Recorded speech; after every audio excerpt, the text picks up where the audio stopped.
अ, हम लेडीज़ की ज़्यादातर जो मसरूफ़ियात होती हैं पूरे दिन की, उसमें सबसे ज़्यादा जो मतलब आप समझ लें डिफ़िकल्टीज़ फ़ेस करता है, वो हमारा अपना बच्चा करता है। क्योंकि हमारा अर्ली मॉर्निंग जो स्टार्ट होता है, वो एक्चुअली बेबी से ही होता है। कुछ मदर्स का तो बेबी रात में ही सोने नहीं देता है। फिर उसके बाद ये होता है कि पूरे दिन की रूटीन हमारी चलती है, हमारे पूरे दिन के काम होते हैं, सारे काम हमें देखने होते हैं, सब कुछ हम लेके चल रहे होते हैं। हस्बैंड्स की अलग टेंशन्स होती हैं, जो मेरी बहनें ससुराल में हैं, जॉइंट फैमिली सिस्टम में साथ रहती हैं, मोस्टली पाकिस्तान में ऐसा ही है। तो उनकी फिर और जो दूसरी रूटीन्स होती हैं वो इंक्लूड होती हैं। तो उन सब में हमारा अपना जो बेबी है वो कहीं पीछे ही रह जाता है। फिर जब हमारा रात का टाइम आता है तो रात के टाइम हमारा यही होता है कि बच्चे जल्दी से हम सुला दें और फिर या तो हम मोबाइल यूज़ कर लें, क्योंकि हमारी अपनी भी तो लाइफ है ना। तो हम अपने लिए टाइम ना निकालें तो फिर रात के टाइम पे मदर्स की ज़्यादातर यही होता है कि हम मोबाइल यूज़ कर लें, बच्चों को जल्दी सुला दें। उसमें ज़्यादातर माएँ इंक्लूडेड मी, जब मुझे इतनी कोई नॉलेज नहीं थी तो मैं भी यही करती थी कि बच्चों को बस लिटाया, चलो भाई बस अब जल्दी से सो जाओ, सोने की दुआ सुनाई, कलमा सुनाया, उनसे पढ़वाया और फिर बस जल्दी से वाइंड अप और अब सो जाओ, नहीं सो रहे हैं तो डरा दिया कि जल्दी से सो जाओ वरना देखो अल्लाह की रहमत आ जाएगी। तो इन सब में हम अपने बच्चे का दिमाग कहीं बना ही नहीं रहे हैं। और कहते हैं सबसे ज़्यादा असर किसी भी नसीहत का, किसी भी बात का, किसी भी एक्टिविटी का जो सबसे ज़्यादा रोल हो रहा होता है वो रात के टाइम होता है। आप ये समझ लें रात के टाइम पे जो बच्चा होता है ना वो हिप्नोटाइजिंग की वे में गया हुआ होता है। मतलब उसका जो दिमाग होता है वो ऐसा होता है कि आप फट हिप्नोटाइज कर दें। तो उस वक़्त जो है हम उसके दिमाग में डर खौफ दिला के और या सो जाओ, सो जाओ, सो जाओ उसमें सुला देते हैं। ये रात का टाइम जो बच्चों का सोने का टाइम होता है, उससे थोड़ी देर पहले का टाइम इंतहाई इम्पोर्टेंट टाइम होता है। उस हवाले से कि उस वक़्त बच्चे की के जो ब्रेन की जो फ्रीक्वेंसी है वो आप हिप्नोटाइज़ की कैटेगरी में आई हुई होती है। या यूँ समझ लें कि बस आपने जो भी कुछ बच्चे को बताना है या कहना है वो डायरेक्ट उसके लाशऊर में जाना है। तो आज मैं आप लोगों को ऐसी 5 टिप्स या ऐसे 5 सेंटेंसेस, ऐसी 5 बातें सिखाऊँगी कि जो आपको लाज़मी बेड टाइम से पहले अपने बच्चों के साथ करनी है, उनके बेटर फ्यूचर के लिए, उनके माइंड डेवलप करने के लिए, उनके अच्छे स्किल्स बनाने के लिए। देखिए, एक बात मैं आपको बता दूँ, ये जो दौर चल रहा है, हम भी अपने टाइम पे जो पढ़कर आए हैं, आप में से 90% जो मेरे वीडियोस इस वक्त देख रहे हैं वो इस बात को अग्री करेंगे कि हमने जो भी पढ़ा, चाहे वो बीए किया, बीकॉम किया, आप मुझे ये बता दें कहाँ काम आ रहा है। जो हमने मैट्रिक में पढ़ा, जो हमने इंटर में पढ़ा, कुछ काम नहीं आता है। सिर्फ आपके स्किल्स, आपकी लैंग्वेज, आपका जो दिमाग होता है, मतलब आप अपने दिमाग से कितना अच्छा कुछ कर सकते हैं, आप अपने दिमाग से कितना कुछ डेवलप कर सकते हैं, दैट्स ऑल। वही काम में आता है। और ये क्योंकि देखिए अभी हमारा ही दौर इतना फास्ट हो गया है, तो आप ये सोचें जब हमारी जनरेशन बड़ी होगी है, जो हमारी औलाद है, तो वो कहाँ तक जाएगी। तो चलें, बातचीत बड़ी लंबी हो गई, वीडियो स्टार्ट करते हैं और आप लोगों से फिर मुलाकात करते हैं। तो अस्सलामु अलैकुम, मैं हूँ सुमैरा नाज। उम्मीद करती हूँ कि आप सब लोग खैरियत से होंगे। अल्हम्दुलिल्लाह मैं भी खैरियत से हूँ। और चलें जी, हम अपनी वीडियो का आगाज़ करते हैं।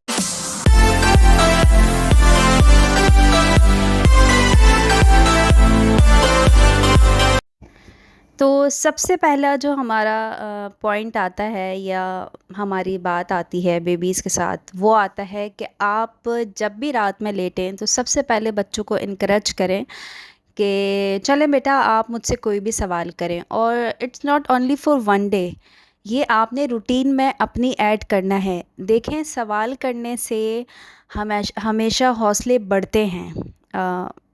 अब जब आप अपने छोटे बच्चे को आदत डालेंगे तो देखें उसके अंदर पावर आएगी सवाल करने की। ये आप इस चीज़ को कोई छोटी सी चीज़ ना समझें कि सवाल करना, अरे ये क्या बच्चे से मतलब बात हुई कि सवाल करना। अरे आप देखें दुनिया में ज़्यादातर लोग किस वजह से पीछे रह जाते हैं कि उन्हें सवाल करना ही नहीं आता है। तो कहते हैं ना, क्वेश्चन इज़ हाफ लर्निंग। मतलब आपको अगर सवाल उठाना, सवाल करना आ गया तो समझे आपने आधा तो सीख लिया काम। तो हम अपने बच्चों को आदत ही नहीं डालते हैं कि वो बच्चे हमसे सवाल करें। अब आप लोग मुझसे ये कहेंगे कि छोटा सा बच्चा क्या सवाल कर सकता है, तो अब वो अपनी एज के हिसाब से कुछ भी सवाल कर सकता है। लाइक मम्मा आसमान का कलर जो है वो स्काई ब्लू क्यों है, ये पंखा जो है वो गोल गोल क्यों चलता है, या मम्मा ये लाइट क्यों चली जाती है। कुछ भी वो सवाल अपने उम्र के हिसाब से किसी भी तरह का सवाल कर सकते हैं, मगर उसके अंदर जो होता है एक स्किल डेवलप होगा सवाल करने का। देखें, मैं टॉपिक से थोड़ा हटके अगर बात करूं, हम में से कितनी इतनी बहनें हैं जो ससुराल में रहती हैं, और अगर उनके साथ ससुराल में कोई भी मसले मसाइल हो जाते हैं तो उन लोगों को अपने ऊपर सवाल उठाना ही नहीं आता है, मतलब आगे से सवाल करना ही नहीं आता है कि वो कर लें कि भाई मेरे साथ ये ज़्यादती क्यों हो रही है, या मेरे साथ इस तरह का बिहेवियर क्यों किया जा रहा है, या मुझे सेल्फ़ रिस्पेक्ट क्यों नहीं दी जा रही है। तो वो कहीं न कहीं डर खौफ़ उसके दिमाग में होता है कि मैं अगर सवाल उठा लूँगी तो मेरे साथ ये ना हो जाए, मेरे साथ वो ना हो जाए। तो जब हम अपने अंदर हमारे ही अंदर स्किल डेवलप नहीं है, तो आप सोचें फिर हमारी औलाद आगे जाके किस तरह सवाल करेगी।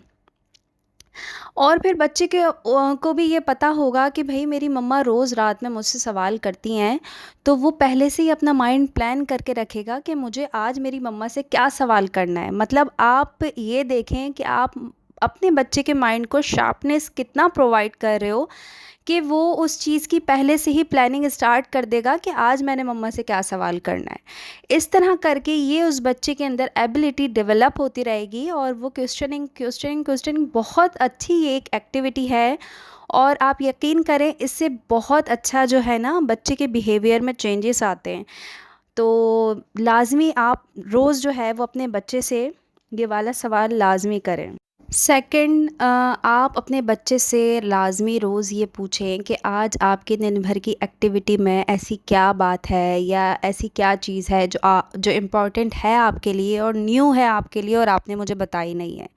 देखें, हम अक्सर जो है एज़ अ पेरेंट्स बच्चों को हमेशा जो होता है वो एक डर खौफ में रखते हैं।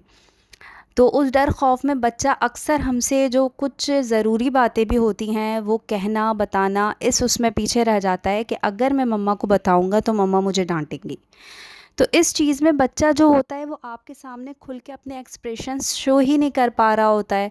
और स्कूल में अगर बेबी जाता है तो आपको नहीं पता स्कूल में वो जो इतने घंटे गुजार रहा है उसमें हो सकता है किसी बच्चे ने उसके साथ शरारत की हो, मिसबिहेव किया हो, या टीचर की कोई बात उसको बुरी लगी हो, या एग्ज़ैक्ट्रा किसी की कोई बात हो।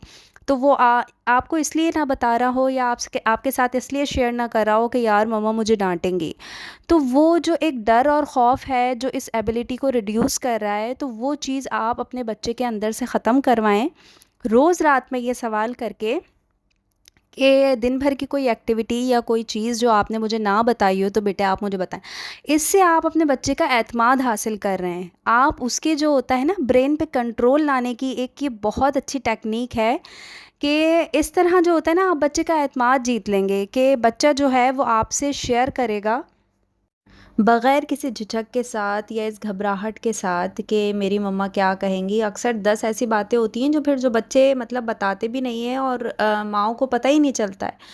तो अक्सर ऐसा होता है कि जैसे बच्चों के स्कूल में कोई बच्चा घर से कोई सामान ले आता है या कोई एक्टिविटी ऐसी कर देता है, तो बच्चे जो होते हैं वो अपने भी पेरेंट्स को बता नहीं पाते हैं। तो इसलिए जब आप उनका बिलीव अपने ऊपर ले लोगे तो फिर वो इंशाल्लाह आपसे अपनी हर बात शेयर करेंगे। तो अच्छा, फिर हमारा नेक्स्ट पॉइंट आता है कि आप अपने बच्चों से सवाल करें कि हम आने वाले कल के दिन को बेहतर कैसे बना सकते हैं। मतलब इसका सिंपल अगर हम मीनिंग लें तो ये हमारे बच्चों के लिए आ जाएगा प्लानिंग। हम अपने बच्चे को एक तरह से प्लानिंग करना सिखा रहे हैं। देखें, बहुत से लोग दुनिया में आते हैं और उनका बस ये माइंड होता है कि कल की कल देखे जाएगी, कल क्या होना है देखते हैं, और वो बस इसी तरह से दुनिया में आते हैं और जो लाइफ होती है उसको गुजार के और दुनिया से चले जाते हैं। मतलब उनकी ज़िंदगी का कोई एम ही नहीं होता है। तो आप अपने बच्चे को ये लाजमी उससे बातें करें कि हम किस तरह प्लानिंग करें बेटा कि कल के दिन हमने क्या करना है। अब छोटा बच्चा जो तकरीबन 5 साल का है, 6 साल का है या अबव ऑफ दिस एज है, तो वो बेसिकली आपसे यही कहेगा कि मम्मा मैंने जो है वो अभी जो है रात में अब सो जाना है क्योंकि मैंने सुबह स्कूल जाना है। मैं स्कूल जाऊंगा, स्कूल में अच्छी पढ़ाई करूंगा, टीचर्स को अच्छा टेस्ट दूंगा और अपना यूनिफॉर्म गंदा नहीं करूंगा, लंच अपना पूरा फिनिश करूंगा, फिर मैं आ जाऊंगा, फिर मदरसे जाऊंगा, फिर ट्यूशन जाऊंगा, नींद लूंगा, दैट्स इट। और बेसिकली हो सकता है कि रोज़ाना बच्चा आपसे अपनी यही रूटीन शेयर करे या इसमें कुछ अप्स एंड डाउन कर दे, मगर उसके दिमाग में ये होगा कि मुझे जो है आने वाले कल के लिए आज से जो है वो प्लानिंग करनी है। उसके माइंड में ये बात ज़रूर होगी। देखें, हम आज से अगर अपने बच्चों को सिखाएंगे ना ये चीज़ें, तो वो कल उनका जो माइंड है वो एक बहुत अच्छी तरफ डेवलप होगा। कहते हैं ना, एक बेहतरीन माँ ही बेहतरीन इंसान बना पाती है। तो वो किस तरह बना पाती है, वो इन्हीं चीज़ों को लेके देख के ही तो बना पाती है। अब अगर माँ जो है वो रूम में आई है और जी उन्हें मोबाइल चलाना है, क्योंकि देखें अब पूरे दिन की थकी हुई माँ, उसकी एक एक्टिविटी ये होती है और अच्छी बात है कि अब माएँ अपने लिए टाइम निकालती हैं। अब इसमें जो बच्चा है वो बच्चा फिर एक तरफ होता है, उसको फटाफट अम्माओं ने थपक के सुलाया और अपने मोबाइल में लग गए। मतलब कोई प्लानिंग, कोई बातचीत, कोई कनेक्शन ही नहीं आया बच्चों के बीच में। या बहुत से जो होते हैं वो पेरेंट्स की ये होती है कि भाई पूरा दिन तो हम बच्चे बच्चे को ही तो देख रहे होते हैं पूरे दिन, अब रात में भी हम इसे देखें, चलो भाई जल्दी से सो जाओ ताकि अब जो है वो हम अपने थोड़ा लेटें और अपना मोबाइल उठाएं, अपनी लाइफ जो है वो एंजॉय करें। तो देखें, पूरे दिन की बात अलग होती है, मगर एक जो ये रात की एक्टिविटी होती है ना, जिस वक्त कहते हैं ना, अगर हमारे भी पेपर्स हो रहे होते हैं तो हमें हमारे पेरेंट्स यही कहते थे कि बेटा रात में अच्छी तैयारी करके सोया करो, क्योंकि रात में जो पढ़ के सोते हैं ना वो सुबह याद रहता है। तो वो क्यों कहते थे? वो इसलिए कहते थे कि इस वक्त जो हमारा लाशऊर होता है ना वो बिल्कुल कैचिंग मूड में होता है। तो इसलिए जो है ना, आप अपने बच्चों से उनको लाज़मी सिखाएं कि हमने प्लानिंग के थ्रू चलना है। मतलब कोई भी चीज़ एवें मुंह उठा के नहीं कर लेना है। हमें हर चीज़ पे जो होता है ना, सोच समझ के कदम रखना है। अब वो प्लानिंग सिर्फ एक चीज़ की नहीं हो सकती। जब वो बच्चा बड़ा होगा वो हर स्टेप में प्लानिंग करेगा अपनी, कि मतलब अगर मैंने किसी से मिलना है या किसी अंकल के साथ मैंने जवाब देना है, मीटिंग करनी है, तो उसके माइंड में ये होगा कि मैंने पहले अपने लिए जो है ना वो प्लानिंग तैयार करके करके रखनी है। अच्छा, फिर हमारा जो आता है बच्चे के साथ हमारा वो मैन ये है कि आपने बच्चे को बताना है कि मैं आपको सुन रही हूँ बेटा। अब अक्सर ये होता है कि हम जो होते हैं ना वो बच्चों को सुनते नहीं हैं।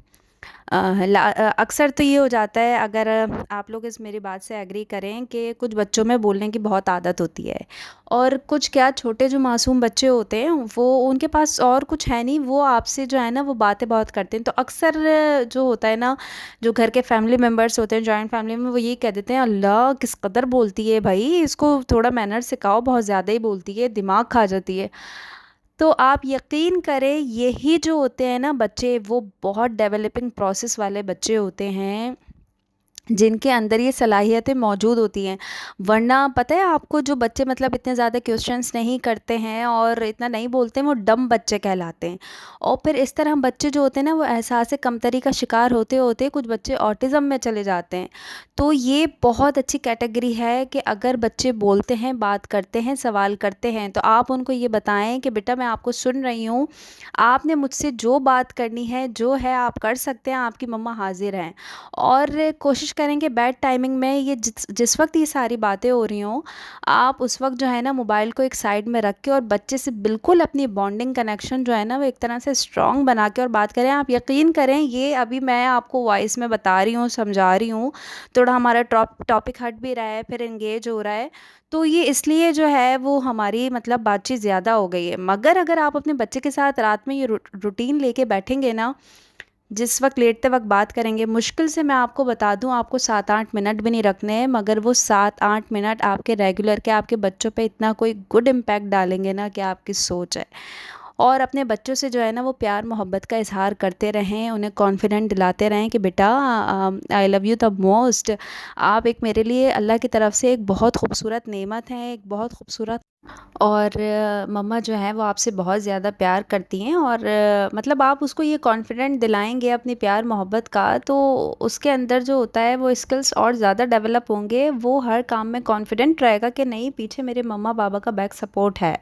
अच्छा जी, हमारा लास्ट पॉइंट है शुक्रगुज़ारी बनाना। मतलब आप अपने बच्चे को ये लाज़मी सिखाएँ जब आप बेड पे लेटें कि शुक्र अल्हम्दुलिल्लाह बच्चों, आज हमारा दिन जो है वो बहुत अच्छे तरीके से इख्तिताम हो गया, या शुक्र अल्हम्दुलिल्लाह अल्लाह पाक ने हमें नेमतों से गुज़ारा। देखें, शुक्र की आदत हम आज से अपने बच्चों के अंदर डालेंगे तो कल वो जाके होगी। देखिए, चीज़ें एकदम से बच्चों के ऊपर नहीं आ जाती हैं। अब आप बचपन से मतलब उनको कुछ सिखाएँ नहीं, और जब वो बड़े हो जाएँ और वो किसी चीज़ में मतलब नाशुक्री ज़ाहिर करें कि क्या है भाई ये हमारे ही साथ क्यों होता है, क्या है भाई ये वो, तो वो फिर ऐसी बातें करेंगे, और उनमें वो उनका कसूर नहीं है, वो कसूर आपका है, क्योंकि आपने ये तरबियत दी ही नहीं है ना, ये पेरेंटिंग की ही नहीं है कि बच्चों को शुक्रगुजार बनाएं। अब देखें, लोग इतने मालदार होते हैं, उनके पास हर चीज़, दुनिया की हर नेमत होती है अल्लाह की दी हुई, मगर उनके पास डिप्रेशन होता है। वो फिर भी जो होते हैं किसी ना किसी टेंशन में होते हैं, नाशुक्री में होते हैं। और कुछ गरीब ऐसे ले लेंगे जिनके पास कुछ भी नहीं होता है, फिर भी जो होता है उनमें प्यार मोहब्बत इत्तेफाक होता है, और वो अल्लाह का शुक्र अदा कर रहे होते हैं। तो यही चीज़ें बचपन से सिखाई जाती हैं, तो बच्चों के दिमाग में आता है। अपने बच्चों को अपने बच्चों के लाशऊर में लाजमी डालें कि हमें हर वक्त अल्लाह पाक का शुक्र अदा करना है, और शुक्र अदा करने से चीज़ें बढ़ती हैं, घटती नहीं है। तो उम्मीद करती हूँ मेरी आज की वीडियो आप लोगों को बहुत ज़्यादा पसंद आई होगी। अगर पसंद आई है तो प्लीज़ लाइक कमेंट शेयर ज़रूर कर दिएगा, और मेरे चैनल को सब्सक्राइब करना ना भूलिएगा। आप ही का न्यूली चैनल है, अगर आप लोग सब्सक्राइब कर देंगे तो आप ही के लिए एक बहुत अच्छी हेल्प हो जाएगी। तो इंशाल्लाह फिर किसी नई वीडियो में आप लोगों के साथ मुलाकात होगी, किसी नए टॉपिक के साथ। अगर आप किसी टॉपिक पे आप लोग वीडियो बनवाना चाहते हैं तो फिर प्लीज़ ज़रूर बताइएगा। इंशाल्लाह फिर मैं वो टॉपिक भी कवर अप करने की कोशिश करूँगी। फिर किसी नेक्स्ट वीडियो में आप लोगों से मुलाकात होगी। तब तक के लिए खुदा हाफ़िज़।